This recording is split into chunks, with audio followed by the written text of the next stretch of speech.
Hello, Lobo Nation. Welcome back once again to the principal's office for another update video. This video is going to cover a wide range of topics. These are all things that I've gotten in my email from you.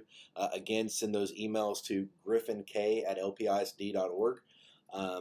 That way that I can get those questions, I can get them answered and get them on these videos so that we can get the best communication out to our parents possible. But like I said, this is going to cover a lot of topics, everything from athletics to technology pickup to how we're doing social distancing in the classroom. So stay tuned and let's get into it. So by far on my email, the most asked question dealt with how are we going to do athletics, especially if we're doing 100% virtual.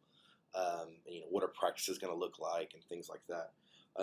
And unfortunately, really the only news that I can give you right now is that due to lack of guidance from UIL and TEA, that there's just not really a pathway moving forward for us to have practices right now. Now, things change daily. And so, keep coming back to these videos because as soon as I have new information, I'll definitely get that out to you and we will start up our program that way. The one thing that I can share with you is that it was decided that if you're a virtual student, you will still be able to participate in practice, but it may involve you having to have your own ride to come before or after school, depending on when the practice is. And so that's just something that we're kind of working through. But again, they don't even have schedules for the high school varsity sports yet, and so it definitely has not made its way down to junior high. So as of this moment in time, there really isn't a plan in place because we don't even know what we're going to be able to do. I do feel confident that there's going to be something coming. Just as of this moment in time, there really isn't any information to give you. But as soon as I have it, you will be the first people that I let know. I'll have a video with all the information and tell you exactly how it's going to work and what you're going to do. But as of now, there's just not really any new information. But one thing you can do right now to make sure that you're being proactive so that when it does get established that we're able to get it going and there won't be any hiccups is you really need to make sure that you have your physical completed. Every student has to have a physical in order to compete in athletics. And so I'm going to show you a quick graphic. So what you're seeing on your screen are two locations that we have worked with that are set up for you to go and get a physical completed for your child. They're one on either side of town. Their phone numbers are listed. They're set up for you to go in and get a physical for $20. So those are just probably the easiest ways for you to go in and get that physical so you have it on file. Um, we are looking at doing the possibility of a second round of mass physicals at one of the schools. So as soon as I get information on that, I'll get that out to you as well.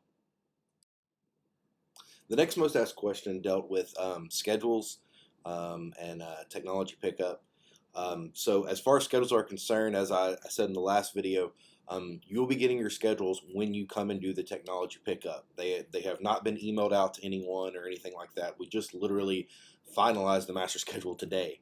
So schedules wouldn't even have been available till today anyway. But we do have them. They're ready. Next week on Monday the 10th, we are going to have 7th grade laptop and schedule pickup. I'll be doing a whole other video that explains the process we're going to utilize for that because there's a process we have to follow in order to get the laptops checked out and checked back in. And so be looking for that in the next day or so. But again, Monday the 10th for the 7th graders from 4 to 7 p.m. And then Tuesday the 11th from 4 to 7 p.m. for the 8th graders. So there'll be a process that you'll have to follow in order to come and do that. But when you do that, you'll get your brand new laptop and your student schedules. That's all going to happen next week. I also got a lot of emails about, how are we going to do social distancing in the classroom? What are lunches going to look like? What are the things that we have in place to, keep our school as safe as possible? I completely understand that. My kid is in daycare right now.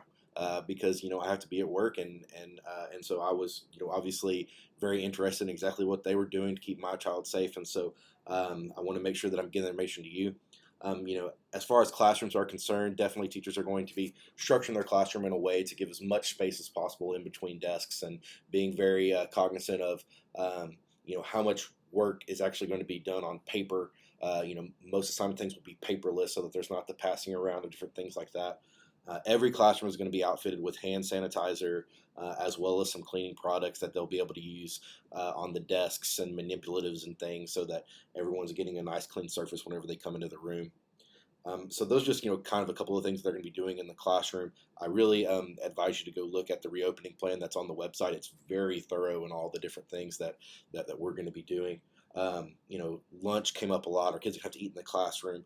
One thing that the district did that's amazing is we were able to purchase these dividers, these plexiglass dividers that are going to go on the lunch table, so that we'll be able to get like 6 kids at a table, which is pretty close to what we normally have anyway. But it gives the kids their own individual space, so that we'll be able to run quasi regular lunches, because we do believe that social aspect of them being able to interact with each other is very important.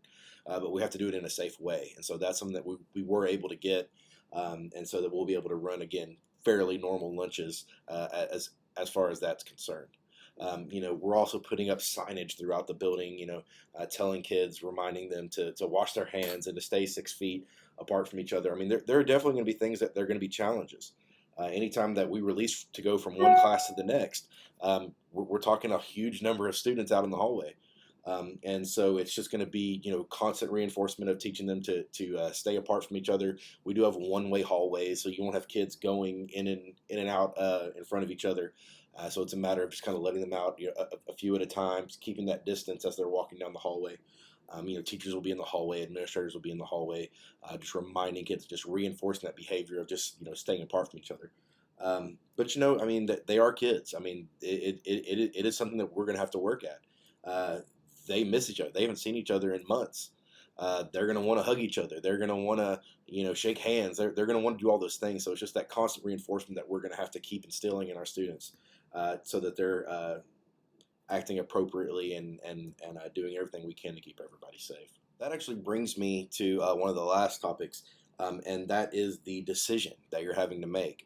There's actually going to be the official surveys going out today. I'm sorry that we keep sending these surveys out, and you feel like you've already filled one out and you know you filled one out. This is the one that's actually where you are determining if your kid for the first 6 weeks is going to be 100% online, or whenever we're allowed to come back on the 8th, that they're going to come back face to face. And the one thing that I've got to have you understand about that is that you are making a decision for a 6 weeks at a time. So whatever you decide on this survey, they will do that for this first 6 weeks. Then at the end of the 6 weeks, if you decide to keep them virtual, and then at the end of the first 6 weeks, you're like, no, I want them to start coming, you'll be able to make that decision again.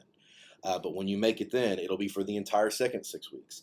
And so it's definitely something that I want you to think about, and make the best decision for your family. But know that it will be for a 6 weeks period. That survey should be going live today. And so make sure that you get it filled out and make your decision, so that we can plan and have the best plan that we possibly can for when we do have students coming back on the 8th, if that is when we are allowed to come back.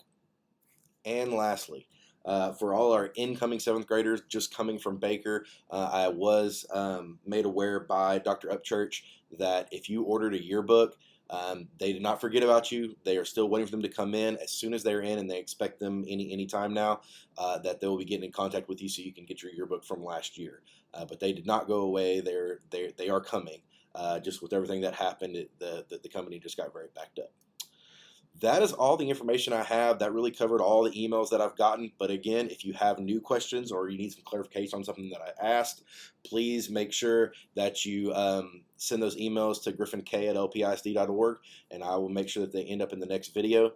The one that's probably going to come out tomorrow is really going to be the one that's going to explain the whole process for the technology pickup, and anything that we're going to need you to do before the pickup, so that it runs smoothly. Other than that, everybody have a fantastic day.